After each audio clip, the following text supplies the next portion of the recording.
first things first, under new health and safety protocol, manual workers, much like yourself, Tom, in a black T-shirt, and bin men and builders could be able to put their tools down during extreme heat, with temperatures hitting 36 degrees today. Sonia, first things first, is it fair that when it gets this hot, we should give people time off work? Yeah, I think when you're doing really heavy manual labour outside, which is the kind of jobs we're talking about, you know, builders, bin men, and it really is as hot as it is today, I think there are health and safety implications of that, because we all know that this type of heat, it definitely does have a physiological impact on your body, and your body's feeling the strain more, and it's much harder to work physically in that heat. So I definitely think this is, you know, it's something quite specific we're talking about here. I think it's totally right. It does, you know, these hot days, they are coming along a bit more often, but they're not that common.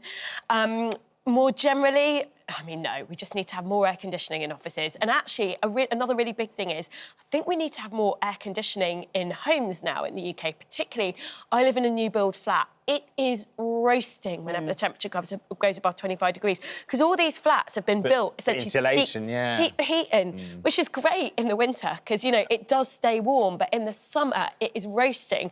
And we don't put enough air conditioning in on new homes, basically. So I think we need to be doing more of that. But, yeah, you know, day off in the heat for bin men and builders. I'm on team bin men and builder. Wow, OK, but there are people that work in... Oh, yeah. Tom looks very serious. Do you work in a not air-conditioned radio studio? Absolutely not. No, it's perfectly air-conditioned, thanks very much. I just think, one, you're going to have a problem in the garden today if this legislation is going to be brought in, because your workers are just going to go. It's going to be 33 degrees down there, so they're going to leave.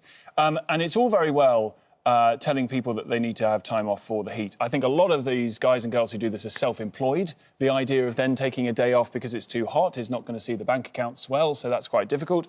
And the other aspect of this is, I've never done a hard day's work in my life, if I'm honest. You know, I've never been a bricklayer. I've never been a binman. There's not a bit of sweat on that black T-shirt. I work at this office, it's air-conditioned, it's all very lovely. I think it's a bit difficult to say, oh, you get back to work, when it's 33 degrees, if you haven't done it. They're saying that they're going to set the limit at 27 degrees. So when it reaches 27, that would be the, 27, tools down. Which I think 27 isn't that... Yeah, well, that's the unions are pressing for that. So that's what they're asking for. Apparently, the health and safety... or 50. Exactly. Then you could, You've got to be basically unconscious. Apparently, the health and safety executive is sort of not so keen on this 27-degree plan, so that's a government agency, and they're saying we're not going to impose a legal maximum, but employers need to do a risk assessment that, you know, is applicable for every workplace and decide what's too hot for themselves. So I think the unions might say, well, that's like a little bit lax, because, you know, you might get sort of a council who's got binmen saying, well, you know, 36 degrees, that's fine. I know it's our fourth heat wave of the year, Fourth, pretty much. I know. But then there are countries where, you know, you go to the Middle East or, you know, or Spain, parts of Spain, it is always 30-something degrees all year round. And then, of course, we'll moan when it's 2 degrees going, oh, it's far too cold. We're just not set up for it. We love moaning about the weather, don't we? We're just not set up. I think 35 degrees here is like everywhere else is 45 degrees. Do you know what I mean? It's just that we are built for additional heat. And you do think, like, people who live in hot climates who come to London during a heat wave, they genuinely say, like, I've seen this on social media, it's worse. Yeah, it's definitely worse. It's worse in England somehow. And it does feel, doesn't it? Like, the weather is always good when you're at work. And if you have a day off, it rains. That's just that's the August bank holiday. The first rule working here is if Laura Tobin is going to be on holiday, you take your holiday when Laura Tobin's taking her holiday. Absolutely. Because the weather's good. She always knows. She always knows. Yeah. She's absolutely... She doesn't tell anybody. Oh, Laura, you had such great weather. She goes, yeah, I know, what a coincidence. You're a meteorologist. What a coincidence. You knew. She knows what she's doing. She knows. Our next story is, should babies be allowed at big events? So this comes from during a knockout match at the Cincinnati Open, Emma Raducanu asked the umpire to remove a crying baby from the stands after being distracted by the noise. So apparently the crying went on for 10 minutes, I believe. What do you think, Tom? I'm pretty relaxed about taking... if you're going to go to a sports venue, like you're going to watch the football or the cricket or whatever, and you're taking a baby, I think that's fine. Anything where you have to be quiet, you are chancing your arm if you're bringing a tiny baby. And you've got to be quiet at the tennis because apparently they need to concentrate. They can only hear their own breathing. They can't hear any additional sounds other than the champagne cork that pops off at Wimbledon. So actually, I'm sort of on her side on this one, actually. I think if you've had a crying baby for 10 minutes, that one, I mean, cute as anything, but whatever, that child is the problem. He should not be allowed, he or she should not be allowed at the tennis. Is that the actual baby? Yes, it's the actual baby.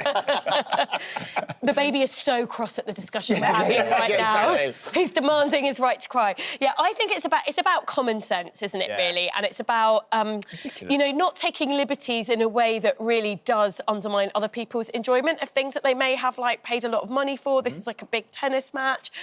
You know, I feel the same way. Like, I think it's absolutely brilliant, for example, when cinemas have, you know, the screen sessions where basically you can go and take your baby along and everyone else takes their baby along. Oh. Everyone knows there's going to be babies along, so no one has to stress about if their baby cries, but you can also, as a very new mum, or new dad, indeed, watch a film. So that's lovely. But there are things and events where people need peace and quiet to be able to enjoy it. And it's, you know, it's not right for babies. Alternatively, though, if you're talking about something like a plane, for example, that's completely different because people need to travel, they need to get from A to B. So I think there's a lot of, you know, sympathy out there for parents with young babies because obviously you can't control a baby's crying. But taking a baby to a big tennis match with big... it's not on. It ruins it for other people. I wouldn't take a baby to the football as well. Although actually, no, that is. I have been to a football match in Bay, but there are certain, like, because I go to some women's games and actually they're really, really family friendly. Yeah, there you go. And so, like, I've been with, like, my friends who take their, like, really small children along. So I think that's right. But I mean, I wouldn't take a baby to, like, you know, like a massive football game in a big stadium. What about weddings and stuff? Because, again, people take their children to weddings, the child gets upset, you know, or churches maybe. Well, you take them out of the church. At the church I go to, they've got a special baby room. Do we know? Take the baby to the room and you can still hear and see the whole service. Do we know what happened? Did the person take the baby Well, what's so funny is in the video, the umpire goes, "Oh, what? It's like you want me to ask the baby to leave?" And the whole crowd go, "Actually, yeah. Yes, we would like you to ask the baby to leave." Oh, my Because he was just crying and crying and crying. So, and I think, but if babies are allowed at the match, if there's no kind of lower age limit, then maybe there needs to be a space to be able to take the child. But you'd object to a screaming adult. You know, if there was an adult just constantly making noise, you would ask the adult to leave. I just don't... The problem is the noise, not the emitter of the noise. You know what I mean? Agreed. Yeah, that's a good way of putting it, Tom. I've got to get one right. I quite like the fact that at Wimbledon it was a champagne cork. Yes, absolutely. In Cincinnati, it's a crying baby. Talking point 3, let's talk about this. Inheritance tax. There could be some changes to the rules. Rachel Reeves, the Chancellor, is reportedly looking at tightening inheritance tax rules. Now, Tom, you're good at this sort of stuff. Am I? Am I? We're about to find out. You are. So tell us a bit more about it. Well, the first thing to say is this. Is there nothing free from the clammy, sweaty grasp of the state? And he's They are coming for everything. Honestly, the reason why people go out to work most days is they feel just to pay off HMRC to get through the month. It is ludicrous. And now, changes to inheritance tax are going to draw more people into paying it. So, you get £370,000, £325,000 gratis that is in your estate that you can transfer for free, no inheritance tax paid. If you're transferring it to a spouse, it's an extra 175. Basically, you get 500 grand if you're giving it to a spouse that's tax-free. Yeah. So, actually, only around 4% of people pay inheritance tax as is. But the changes that are coming in April 2026 mean that now your private pension pot is going to be taken into account. I know, Emma, your jaw nearly hit the floor. What? It's going to be taken into account for your estate, which they think will double the number of people who will end up paying inheritance tax. And if you pass this on to your children, when you die, you pass your remainder of your pension pot on to your child, you're going to be hit with inheritance tax. Now, I know they need to raise more money. I know we've got economic problems in this country.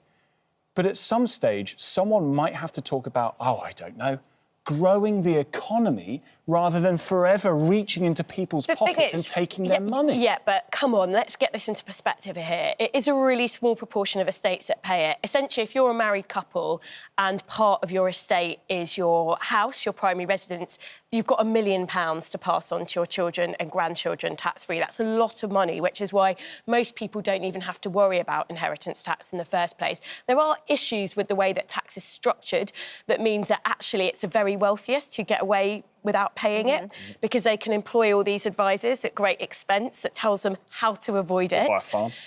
Well, exactly.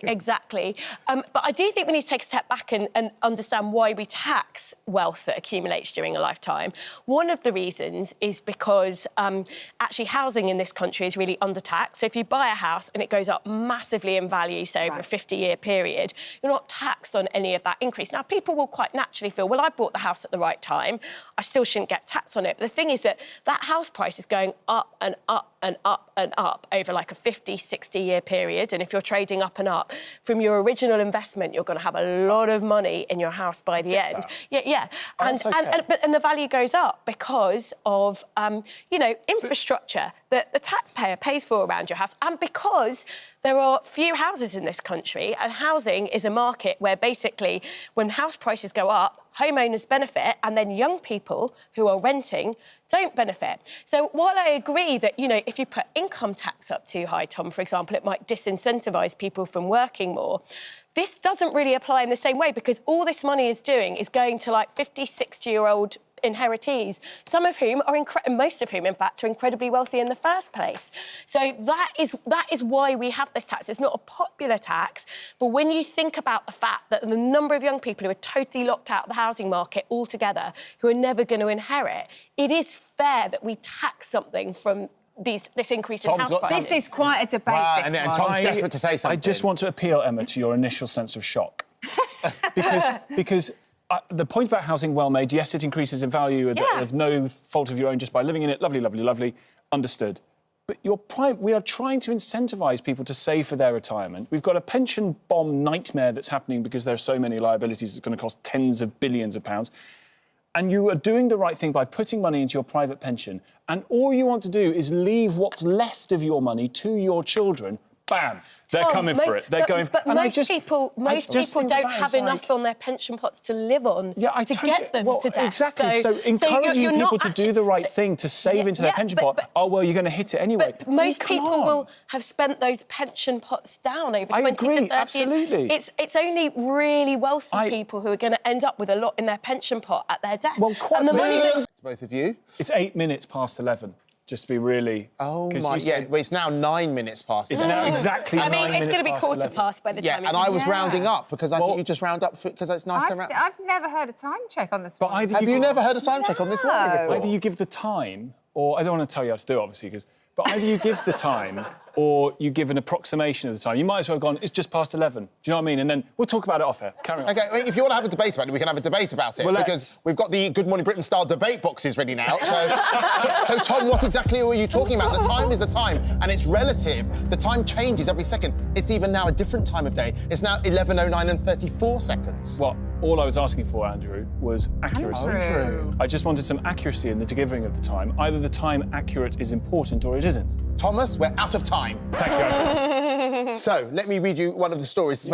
Emma's literally like, what the heck goes on? I love it. You with Craig tomorrow, it'll be so much easier. This is great. An insight into the mind of Andy Peters. Andrew Peters. Leave it. In Surrey, undercover police have been posing as joggers to catch cat callers. Now, Sonia, it's interesting. So basically what they're doing is they're sending out police officers, and I'm not going to say scantily clad, but they're going out as if they were going jogging. Yeah. Here they are, and then they are then catching people that sort of go, "Hey, darling," or whatever the words they might use. They're definitely not scantily clad. No, sorry, in running gear. They're in running gear, yes, running, exactly. Yeah. So, Sonia, how do you feel about this? So, I mean, I think the first thing to say is that it's extremely antisocial behaviour. If you're a bloke in a car, and we're not just talking about catcalling here, we're talking about cars slowing down, shouting out at women, like, that is not acceptable social behaviour, socially acceptable behaviour. And there as is a a lot of woman, it. it puts you on edge. It can be really, and I'm sorry, but having a car slow down to say something to you, that's actually really intimidating. And if you're a woman, that can make you feel... went on. Well, see, it doesn't. I mean, the thing is, I don't actually go running outside that much, so I haven't experienced this very recently. Clearly, these female police officers who are so that's the first thing I want to say. I think it's really antisocial behaviour. I think we should be trying to establish some strong social norms that if you're a bloke in a car, you aren't calling out to female joggers from your car. That said, I also do have some kind of question marks about whether it's the job of the police to be sending out female joggers. Now, they are saying they're picking up some criminal behaviour, stuff that would meet the criminal threshold, but they're also picking up stuff that is antisocial but isn't criminal behaviour, and then they're giving people a ticking off, essentially, and saying you shouldn't be behaving like that. And I suppose my question is that aspect of it really kind of the police's job? Like, I do think we need better social norms around this stuff, but there is so much really serious male violence against women out there, and huge issues with getting these sorts of crimes detected by the police, picked up by the police, getting interventions in the police.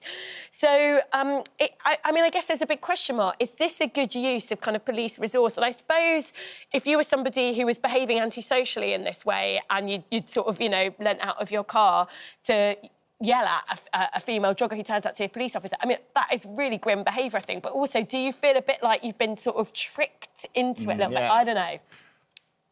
What do you think, Tom? I always wonder, what is, like, the best thing you think is going to happen if you lean out of your window and you shout, do you know what I mean, at a running... What's the best outcome possible for the person who's doing that? Well, I mean, most of the time, I think they probably just get ignored. Well, yeah. So, why are you doing it? I mean, they get a kick out of it, don't they? Like those type of men.